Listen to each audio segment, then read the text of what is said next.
자, 한번 따라합니다. 훼손된 예배를 회복하려면 훼손된 예배를 회복하려면 훼손된 예배를 회복하려면 훼손된 예배를 회복하려면 이러한 제목으로 은혜를 나누겠습니다. 구약 시대는 선지자의 시대라고 말할 수 있습니다. 선지자다. 여러 선지자가 등장을 하죠. 하나님께서 각 시대마다 다양한 선지자들을 세우셔서 활동케 하셨습니다. 즉 하나님께서는 자신이 세운 선지자들을 통해서 자신의 뜻을 지속적으로 백성들에게 전달을 했어요. 하나님의 뜻을 선지자를 통해서. 하지만 말라기 선지자를 끝으로 무려 400년 동안은 하나님께서 백성들에게 선지자를 더 이상 보내지 않습니다.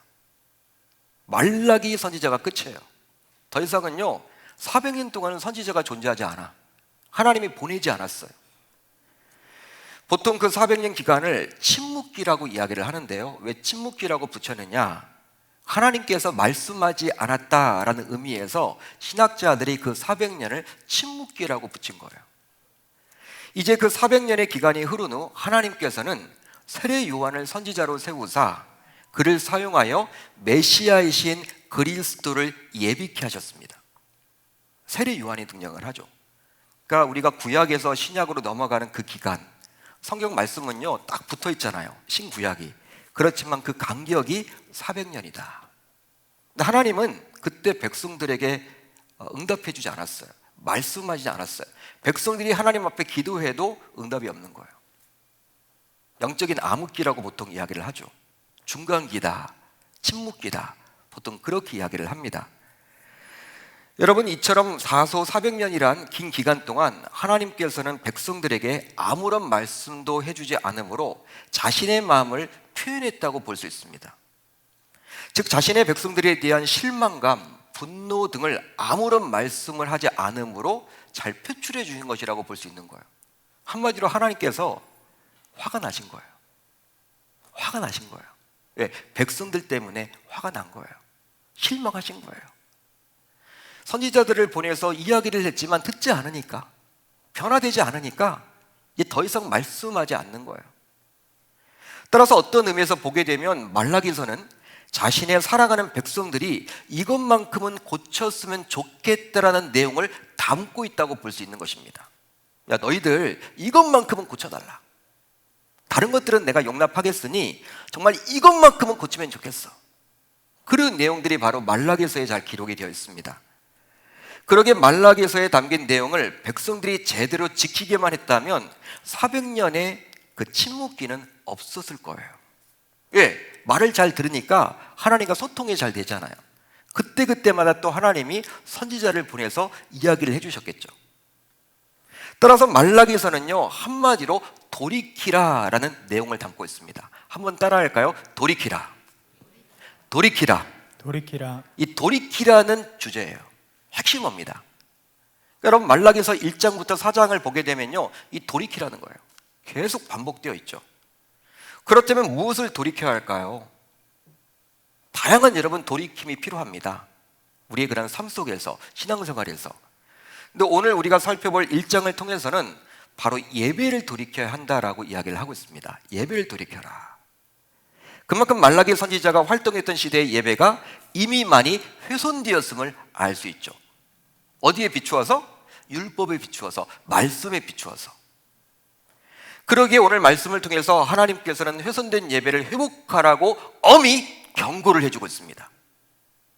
따라서 오늘 말씀을 제대로 살펴본다면 하나님께서 원하시는 예배를 과연 어떻게 드릴 수 있을지를 알 수 있는 거예요. 우리가 여러분 예배를 드리죠. 예배를 드립니다. 예배 중요합니다. 그거 부인할 성도는 아무도 없어요. 예배가 최고라는 것 다 인정합니다. 그렇지만 어떻게 과연 예배를 드릴 때 하나님이 기뻐 받으시는 예배가 되는지 잘 몰라요. 근데 오늘 말씀은 그 이야기를 해주고 있다는 것이죠. 그렇다면 이제 예배자인 우리 예배를 한번 점검해 보았으면 좋겠습니다. 이제 여러분 말씀으로 본격적으로 들어가기 전에 우리 예배를 한번 점검해 보자고요.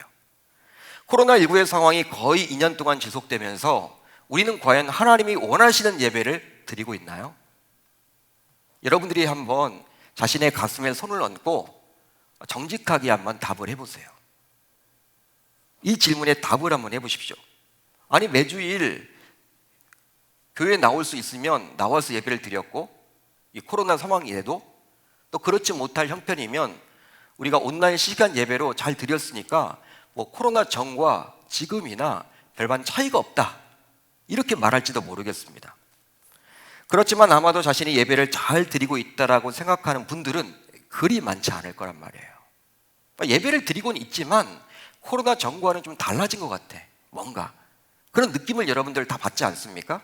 예배를 잘 드려왔지만 대부분 코로나 전에 비해서 현재 자신이 드리는 예배가 많이 무너져 있다라고 여길 것입니다.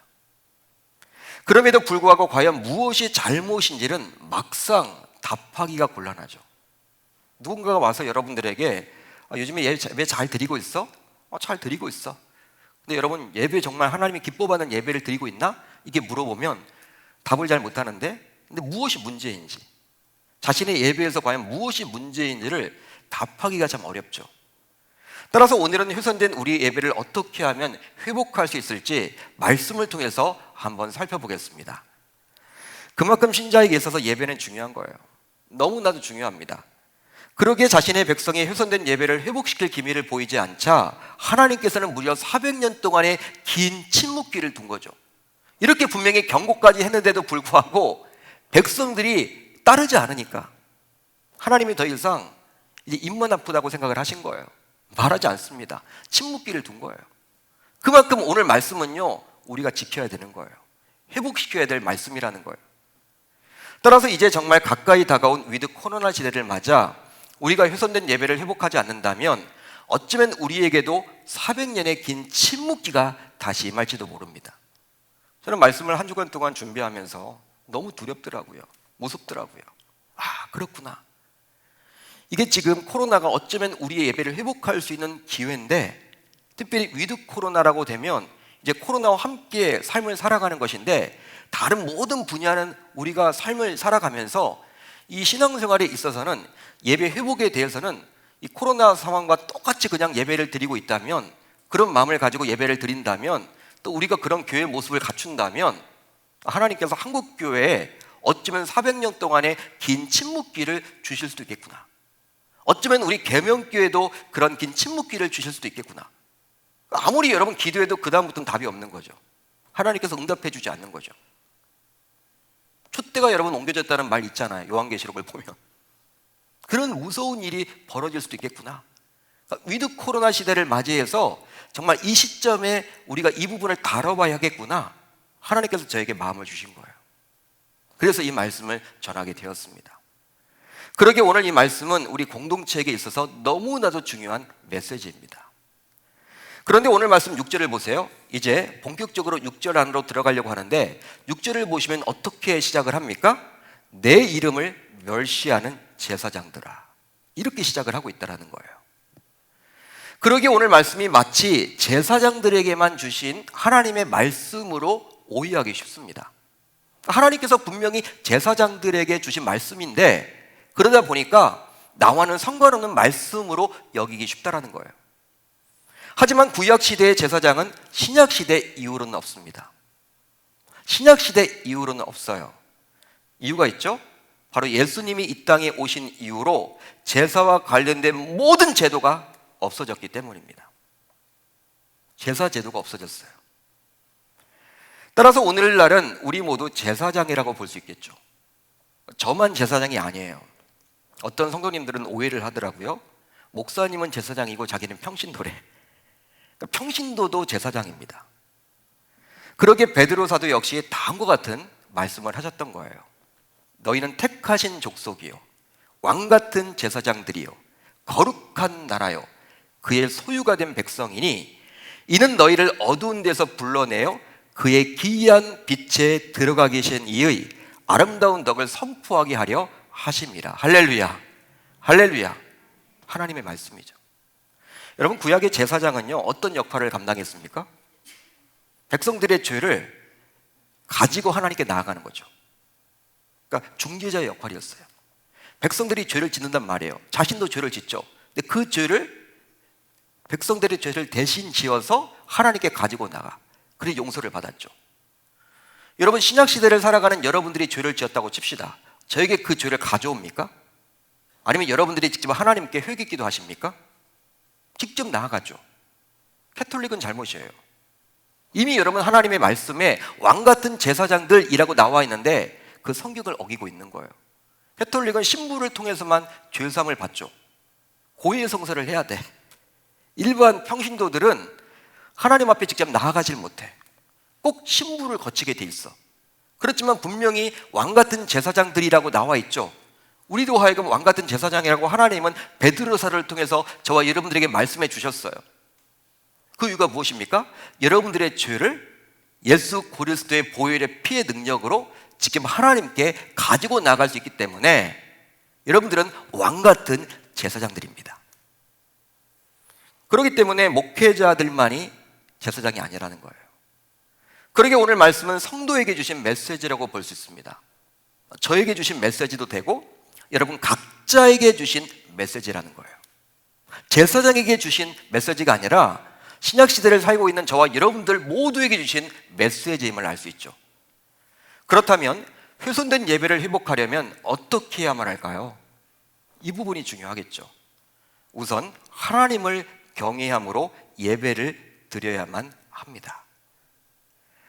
자, 오늘 보면 6절을 볼까요? 6절 한번 같이 읽습니다. 6절 시작. 나 만군의 여호와가 너희에게 이르기를 아들은 그 아버지를 종은 그 주인을 공경하나니 내가 아버지일진데 나를 공경함이 어디 있느냐 내가 주인일진데 나를 두려워함이 어디 있느냐 하나 너희는 이르기를 우리가 어떻게 주의 이름을 멸시하였나이까 하는도다. 자, 여러분 이 말씀을 보시면요, 하나님은 지금 어떻게 이야기를 합니까? 내가 아버지일진데 나를 공경함이 어디 있느냐 지금 묻고 있어요. 제사장들에게, 바로 저와 여러분들에게. 또 하나님이 또 묻습니다. 내가 주인일진데 나를 두려워함이 어디 있느냐. 하나님이 지금 묻고 있죠. 하나님께서는 당시 제사장들에 대해서 이런 서운한 마음을 직접 표현해 준 거예요. 공경하지도 않고 두려워하지도 않는 예배를 드리면서도 그런 그 예배자들에 대해서 서운한, 섭섭한 마음을 직접 표현해 주고 있는 것입니다. 그러니까 6절 말씀을 보시면요, 이 하나님의 마음이 느껴져야 돼. 예배를 드리긴 드리는데 하나님을 공경하지도 않고 두려워하지도 않는 그들의 그러한 행위를 바라보면서 섭섭하고 너무나 안타까운 그 마음이 느껴져야 한다는 거예요. 그 하나님의 마음을 여러분들이 볼 수 있어야 한다는 거예요. 바로 자신이 아버지고 주인인데 자신을 아버지로 또 주인으로 각각 공경해 주지도 않고 두려워하지도 않는다라고 하나님은 이야기를 합니다.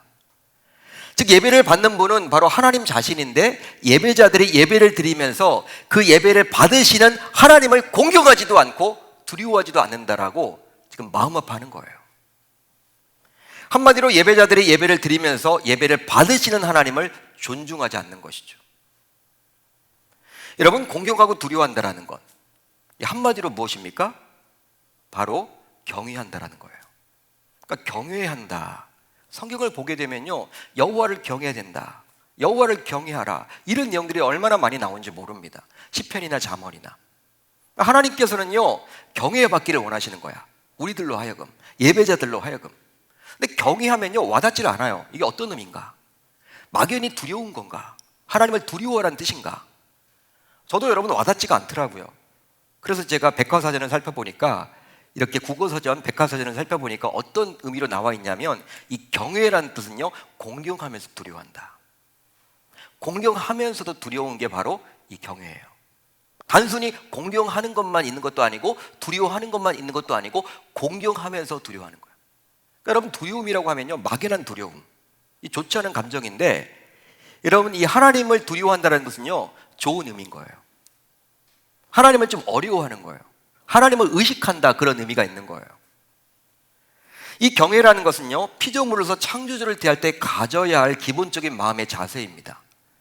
그러기에 하나님께서는 성경 곳곳에서 자신의 백성들이 자신을 대할 때 바로 경외한다라고 이야기를 하고 있는 것이죠. 제가 여러분 그 부분은 너무나 많기 때문에 그 부분은 제가 말씀해 드리지 않으려고 그래요. 심지어는 다음과 같이 말씀해 주시기까지 했습니다. 제가 읽어 드릴게요. 나는 주를 경외하는 모든 자들과 주의 법도들을 지키는 자들의 무엇이다? 친구라. 하나님의 말씀이에요. 야, 하나님이 어떤 분의 친구다? 바로 하나님을 경외하는 모든 자들의 친구가 되어주시겠다. 이 말을 시편 기자를 통해서 해주시면서 창조주이신 하나님께서 피조물인 우리에게 바라는 것이 딱 한 가지가 있다면 그게 바로 뭐라는 거예요? 경외라는 거예요. 그 기대하시는 거예요. 이렇듯 하나님을 대할 때 경외심을 가져야만 하는데 그 하나님께 예배를 드리면서도 어느 순간 경외심이 사라져 버렸습니다. 저도 그렇고 여러분들도 그렇고. 따라서 당시 하나님께 드려졌던 예배는 바로 형식만 남는 거예요. 형식만 남아있는 거예요. 그러니까 예배를 여러분 계속 진행되어 왔죠. 드려왔죠. 말라기 시대 때 예배를 안 드렸던 게 아니에요, 여러분. 예배를 잘 드려왔습니다. 정한 시간에 맞춰서 절기마다 안식일마다 예배를 잘 드려왔어요. 하나님은 지금 그거 가지고 뭐라고 하는 게 아니야. 예배가 사라졌다 그런 이야기를 하고 있지 않아요. 예배를 드리긴 드리는데 바로 형식만 남아있음을 지금 이야기하고 있는 거예요. 즉 예배 드리는 자의 마음속에 이미 하나님이 우선순위가 되어 있지 못한 것이죠. 경외하지 못하는 거예요. 경외하지 못하다 보니까 하나님이 가장 예배의 우선순위가 되어야 하는데 자꾸 사람들의 시선, 다른 사람들이 더 중요하게 보이는 거예요. 하나님이 먼저인데. 그럼에도 불구하고 그들은 지속적으로 예배를 드렸습니다. 그러기에 나름대로 예배를 잘 드리고 있다고 스스로 그들을 모두 생각을 해봤던 거예요. 뭐 이 정도면 예배 잘 드리고 있는 거지 뭐. 주일 성수했지 뭐. 여러분, 이처럼 하나님을 경외하지도 않는 상태에서 지속적으로 예배를 드린다고 해서 하나님께서 그 예배를 기뻐 받으실까요? 여러분 어떻게 생각하십니까?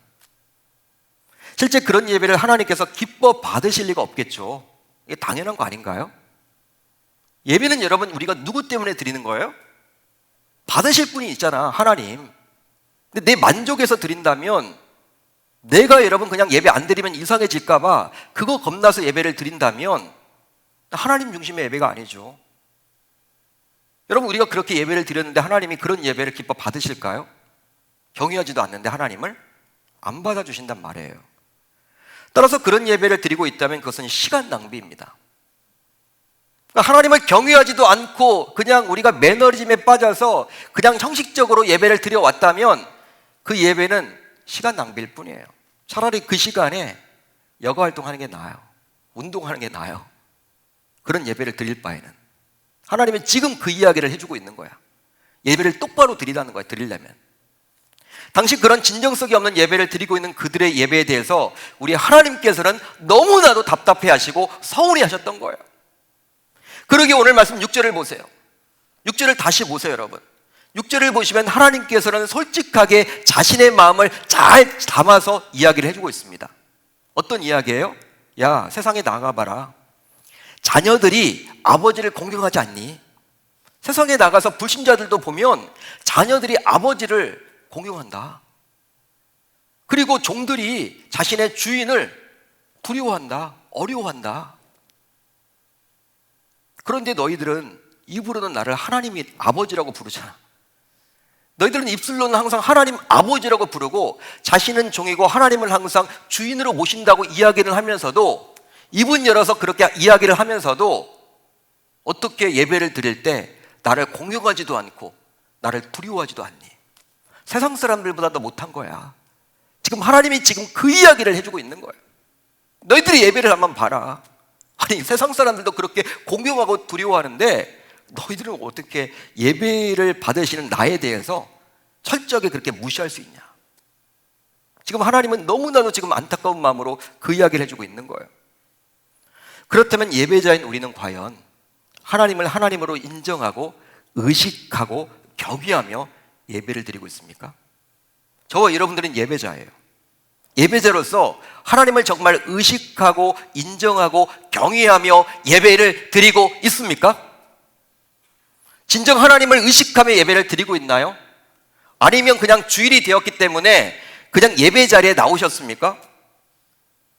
혹은 성도이고 중직자이다 보니 어떤 의무감에서 예배를 나오셨습니까? 또 예배를 드리지 않으면 이번 한 주 어떤 사고를 당할까 봐 그것이 염려가 되어서 그냥 예배를 드리고 있습니까? 아니면 가정의 평화를 위해서 예배를 드리고 있습니까? 아니면 매너리즘에 빠져서 그냥 주일이니까 모태 신앙이니까 뭐 이 시간에 다른 거 할 것도 없으니까 예배를 드리고 계시지는 않습니까? 여러분, 안타깝게도 저를 포함하여 우리들이 드리는 예배에서 어느 순간 하나님을 경외하는 마음이 사라져 버렸다는 것이죠. 저 말씀 준비하면서요, 너무 찔림이 됐어요. 저는 이제 목회자다 보니까 말씀을 준비해서 여러분들에게 말씀을 전합니다. 하나님의 말씀을. 여러분, 하나님의 말씀을 과감 없이 전해야 돼요. 기도하는 가운데 주시는 그런 하나님의 말씀을. 그런데 준비하는 과정 가운데 하나님께 더 집중해야 되는데 사람에게 신경이 쓰이더라고요. 사람에게. 이 말씀을 전할 때 우리 성도들이 어떤 마음이 들까? 이렇게 생각하면 안 되는데, 말씀을 그냥 과감 없이 전해야 되는데, 강하게 할 때는 강하게 하고 또 위로할 때는 위로하고 전해야 되는데, 내가 하나님의 말씀을 가지고 요리를 하려고 하더라고요. 내가 잘못하고 있구나. 내가 이 하나님을 경외하는 예배자의 모습이 아니구나. 말씀을 전한다라는 그 이유로 나도 예배자로 서야 하는데 하나님보다도 사람들이 더 먼저였구나. 이번 한 주 말씀을 보면서 너무나도 마음이 아팠어요. 무거웠어요, 솔직히. 너무 막 울고 싶더라고. 나에게 주신 말씀이더라고요.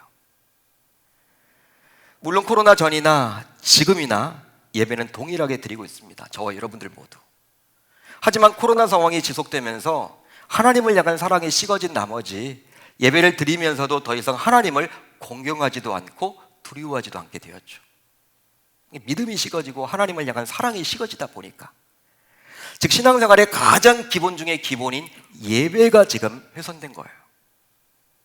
실제 하나님을 공경하고 두려워하고 의식한다면 어떻게 편리성만을 쫓아서 예배를 드리겠습니까? 여러분, 이 편리주의는요 아주 무서운 거예요. 편리주의, 내가 편해야 돼. 하나님을 의식하고 있다면 어떻게 그런 편리성이 있겠습니까? 본래 교회에서 정해놓은 시간에 맞춰서 예배를 드려야 돼요. 이건 하나님과 우리 공동체와의 약속이에요.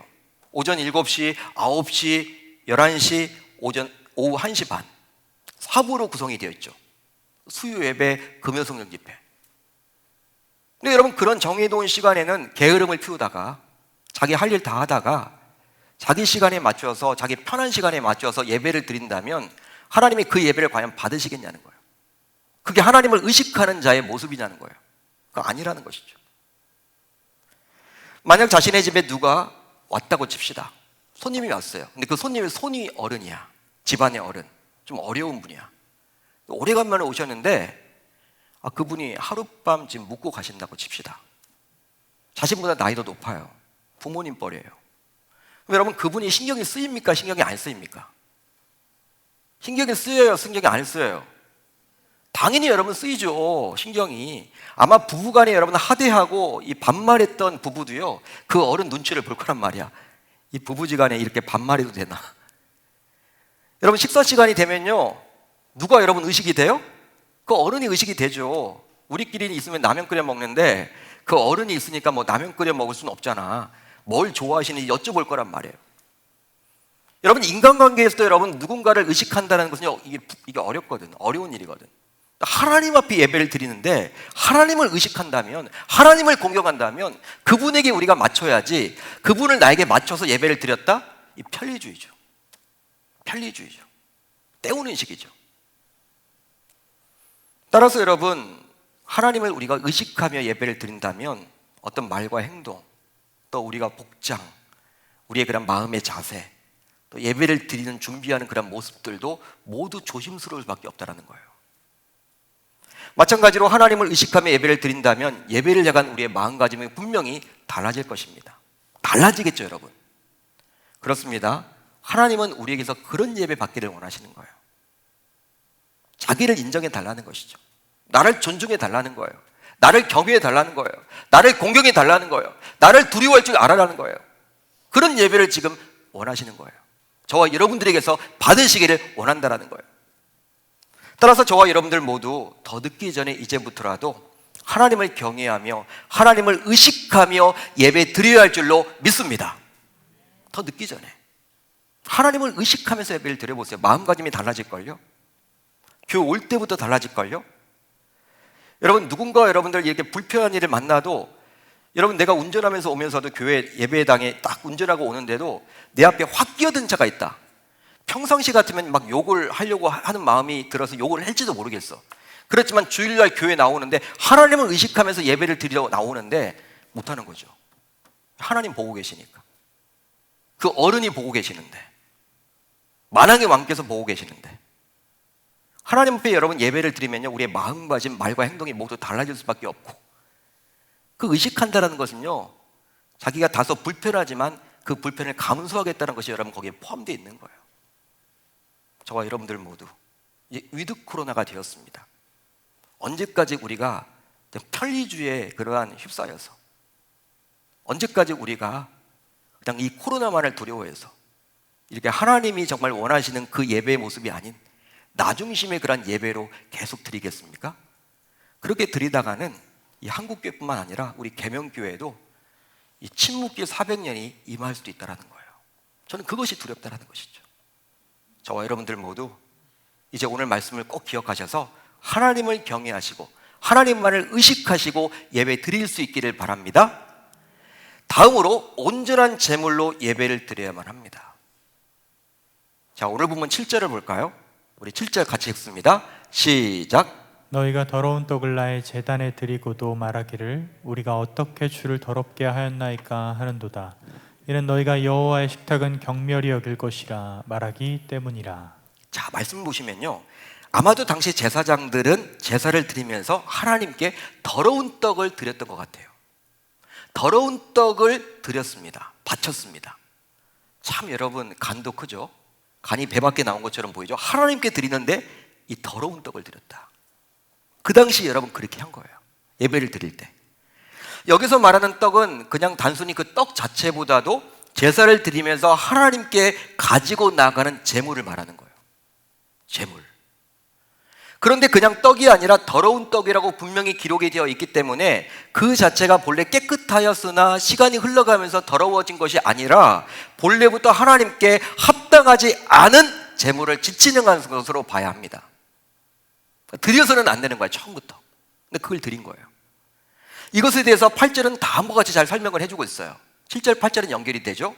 만군의 여호와가 이르노라 너희가 눈먼 희생제물을 바치는 것이 어찌 악하지 아니하며 저는 것 병든 것을 드리는 것이 어찌 악하지 아니하냐.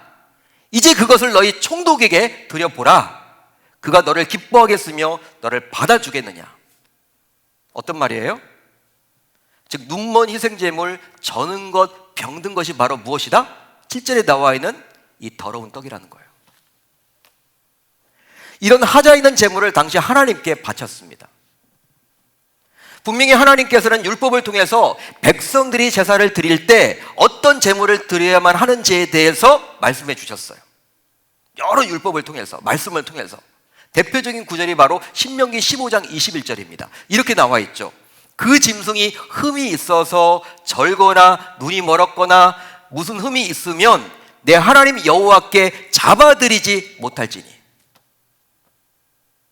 즉 무언가 하자 있는 짐승을 하나님께 제물로 드려서는 결단코 안 되는 거예요. 결코 그렇게 해서는 안 되는 거야. 근데 이 율법을 어긴 거예요. 말씀을 무시해버린 거예요. 여러분, 하나님을 경외하지 않으니까 이런 일이 지금 벌어지고 있는 거예요. 한마디로 제물까지도. 바로 하나님을 존귀히 여긴다면 그런 하자 있는 제물을 결단코 드릴 수 없겠죠.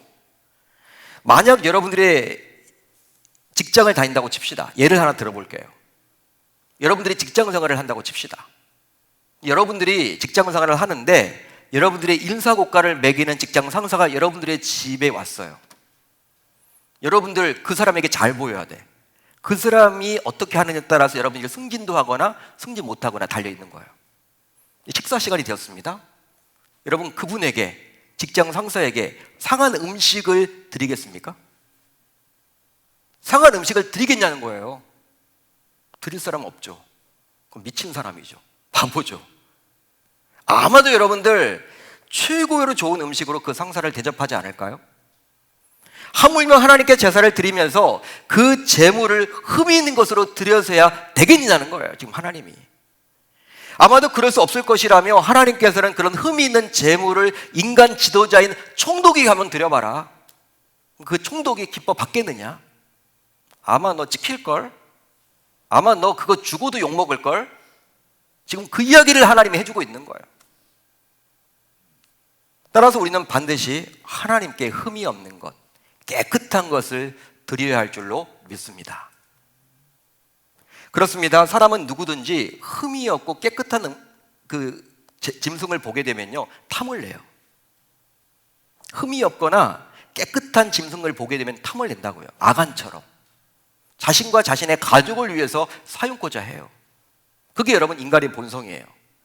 그런데 하나님께서는 그런 흠이 없고 깨끗한 짐승을 제물로 바치라고 하니 그 말씀에서 순종해서 바친다면 그것은 곧 자기를 희생해서 하나님을 섬기는 것이기 때문에 진정한 희생 제물을 드리는 것이라고 지금 하나님은 이야기해주고 있는 거예요. 내가 갖고 싶은데 하나님께서 그것을 원하시니까 그 말씀에 순종해서 드렸단 말이에요. 내가 손해보는 것이죠. 내가 희생하는 것이죠. 그렇기 때문에 내 희생을 하나님이 기뻐 받아주시고 그게 진정한 희생 제물이 된다는 거예요. 이게 영적인 원리예요. 하나님께서는 우리에게서 동일하게 그런 진정한 희생 제물을 지금도 기대하십니다. 지금도 여전히 기대하신단 말이에요. 지금 하나님께 예배를 드릴 때 물질의 제물을 드린다고 칩시다. 헌금의 제물을 드린다고 칩시다. 우리가 쓰고 남은 것을 드린다면, 우리가 여러분 쓰고 나서 드린다면 구별되지도 않고 남은 거 여러분 내가 드린다면, 찌꺼기를 드린다면 오늘 말씀에 나오는 더러운 떡을 드리는 거예요. 하나님은요 거지 아닙니다. 우리에게 구걸하지 않으세요. 만왕의 왕이시고 지금도 우주 만물을 통치하시는 위대한 지존이세요. 여러분 그분에게 여러분 헌금을 드리는데 다 쓰고 남아야지 드린다? 그런 여러분 생각은요 더러운 떡을 드리는 거라니까. 오늘 말씀이 그렇게 이야기를 하고 있잖아요. 따라서 어떤 준비도 없이 즉흥적이고 성의 없는 돈 몇 푼, 그리고 먼저 구별하지도 않고 생활비로 다 쓰고 난 다음에 남는 것을 드린다고 하니 그것은 바로 온전한 재물이 될 수 없는 거죠. 여러분 생활비는 항상 모자라는 거예요. 항상 모자라. 풍족한 사람이 어디 있어요 여러분? 구별돼서 여러분 하는 거죠. 떼어놓는 거죠. 이건 하나님 거 딱 떼어놓고 10의 1조도 드리는 거잖아요. 다 사용하고 나서 남으면 드리겠다? 그러니까 우리가 못 드리는 이유가 남는 게 없거든 항상. 그러니까 하나님은 항상 뒷전이야. 더러운 떡을 드리고 있는 거예요. 그렇게 하고 있다면 바로 하나님께서는 우리가 드리는 헌금 안에 담긴 우리의 마음과 사랑을 받으시기 때문입니다. 또 하나님께 예배를 드릴 때 마음의 제물을 드리더라도 죄로 얼룩진 마음이 아니라 하나님께 기뻐 받으실 만한 깨끗한 마음을 드려야만 하는 거예요.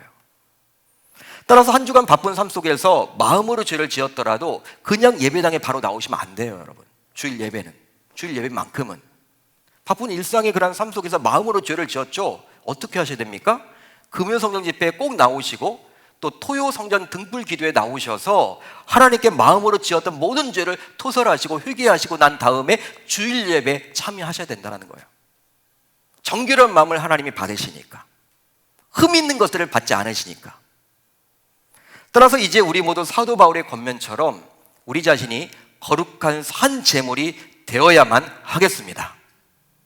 그러므로 형제들아, 내가 하나님의 모든 자비하심으로 너희를 권하노니 너희 몸을 하나님이 기뻐하시는 거룩한 산 제물로 드리라. 이는 너희가 드릴 영적 예배니라. 할렐루야, 할렐루야. 바로 우리 몸이 하나님께서 기뻐하시는 거룩한 산 제물이 되기만 한다면 진정한 제물이라고 말할 수 있는 거예요. 사랑하는 성도 여러분, 저는 오늘 본문에 나온 제사장들의 모습을 보면서 참으로 안타까운 마음이 들었습니다. 여러분 잘 말씀을 보세요. 바로 당시 제사장들은 스스로 예배를 잘 드리고 있다라고 착각을 했단 말이에요. 우리도 그렇지 않나요? 자, 6절 하반절을 봅니다. 이렇게 기록이 되어 있죠. 우리가 어떻게 주의 이름을 멸시하였나이까? 이 말은 어떤 말이에요? 바로 예배를 받으시는 입장에서 하나님께서 제사장들에게 자신을 경외하지 않는다라고 제사장들을 질책하자 제사장들이 내뱉은 말이에요. 어떤 말이에요? 어떻게 주의 이름을 멸시하였나이까? 멸시하지 않았다라는 거예요. 잘하고 있다라는 거예요. 지금 제사장들이 지금 그렇게 자기를 변호합니다. 그뿐만이 아니죠. 7절 중반절을 보세요. 우리가 어떻게 주를 더럽게 하였나이까? 이 말은 뭡니까? 하나님께서 제사장들이 제물로 더러운 떡을 드리고 있음을 책망하자 제사장들이 내뱉은 말이에요. 그러지 않고 있다는 거예요. 더러운 떡 드린 적 없다는 거예요. 하나님이 지금 더러운 떡 드렸다고 하니까 뭐라 하니까 그런 적 없다는 거예요. 잘하고 있다는 거예요. 왜 잘하고 있는데 뭐라고 하냐는 거예요. 하나님께 지금 대들고 있습니다. 물론 제사장은 현재 신자인 우리라고 볼 수도 있겠죠. 저는 이런 제사장들의 모습을 보면서 마치 우리와도 같다는 생각을 해봤습니다. 우리도 매주일 예배를 드리면서 나름대로 예배 잘 드리고 있다고 여기는 경우들이 얼마나 많습니까? 이 정도면 됐지 뭐. 주일 예배 잘 드렸지 뭐. 이번 주는 그냥 임무 완수했다. 여러분, 매주 예배를 드리면서 나름 자신이 드린 예배에 무엇이 잘못되어 있는지를 잘 몰라요. 우리도 인정하지 않으려고 그래요. 부담돼요. 그런 얘기하면. 그런 얘기 잘 안 들으려고 한단 말이야. 귀를 닫으려고 한단 말이에요. 그러기에 오늘 본문에 나오는 제사장들과 다를 바가 없다고 생각을 할 수 있습니다. 같은 거죠. 당시 하나님께서는 이런 제사장들이 얼마나 답답했으면, 얼마나 속상했으면 다음과 같은 말씀을 하셨을까요? 10절 말씀인데요. 여러분, 이 말씀 보시면요, 우리도 지금 예배를 드리고 있지 않습니까? 지금 우리가 드리는 이 예배를 보면서 답답해 하시는 우리 주님의 마음을 엿볼 수 있어요. 10절 말씀을 제가 읽어드립니다. 너희가 내 제단 위에 헛되이 불사르지 못하게 하기 위하여 너희 중에 성전문을 닫을 자가 있었으면 좋겠다. 어떤 말입니까? 성전이 어떠한 곳이에요? 하나님이 세우셨죠. 제사를 드리는 곳이에요. 하도 여러분 예배를 엉망으로 드리니까 그 성전문을 닫고 싶다라는 거예요. 하나님이 더 이상 만나주지 않겠다라는 거예요. 속상한 거예요. 예배를 엉망으로 드리다 보니까 예배가 너무나 훼손되었고 그 회복될 기미가 없다 보니까 하나님을 경외하지도 않고 온전한 제물을 드리지도 않다 보니까 더러운 떡을 드리는 그 예배를 보면서 차라리 성전문을 닫고 싶다. 다른 사람이 이야기한 것이 아니라 하나님이 직접 이야기하신 거예요. 말씀해 주고 있는 거예요. 이제 말씀을 정리하겠습니다. 이제 우리 모두 어떻게 훼손된 예배를 회복할 수 있을까요? 이 코로나가 여러분 장기화 되면서 예배가 지금 다 무너져 있고 훼손되어 있지 않습니까? 바로 하나님을 경외하고 온전한 제물로 예배를 드릴 때 가능해집니다. 따라서 이제 얼마 앞으로 다가온 위드 코로나 시대를 맞아서, 위드 코로나라고 하면요, 이제 일상으로 회복하는 거예요. 직장도 동일하게 다닙니다. 코로나 전처럼. 물론 단계별로 진행되겠지만 여러분, 여행도 다닐 수 있습니다. 식당도 자유롭게 갑니다. 공연도 자유롭게 합니다. 운동도 다 합니다. 그런데 예배만큼은 이렇게 코로나 시대를 벗어나지 못하고 위드 코로나가 됐는데도 불구하고 여전히 이런 모습으로 예배를 드리고 있다면 하나님이 과연 기뻐하실까요? 그런 예배를? 아니라는 것이죠. 위드 코로나가 됐다는 것은요, 이제 나오셔야 된다는 거예요. 나올 준비를 갖추고 계셔야 된다는 거예요. 정부에서 발표까지 했는데도 불구하고 여전히 자기 편리성에 취해서 코로나가 너무나 무서워서 그것이 걱정된 나머지 그냥 여러분 움츠리고 있다면, 예배 드렸다는 것, 한 번 1시간 예배 드렸다는 것에 만족하고 있다면 그게 과연 하나님이 기뻐하실 예배가 되겠냐는 거야. 그거 아니라는 것이죠.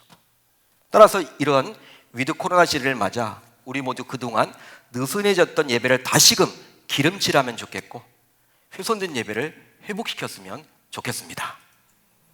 이제 오늘 말씀을 듣고 그렇게 하겠다고 다짐하고 결단하는 주의 권속들 모두 다 되실 수 있기를 우리 주님의 이름으로 축원합니다.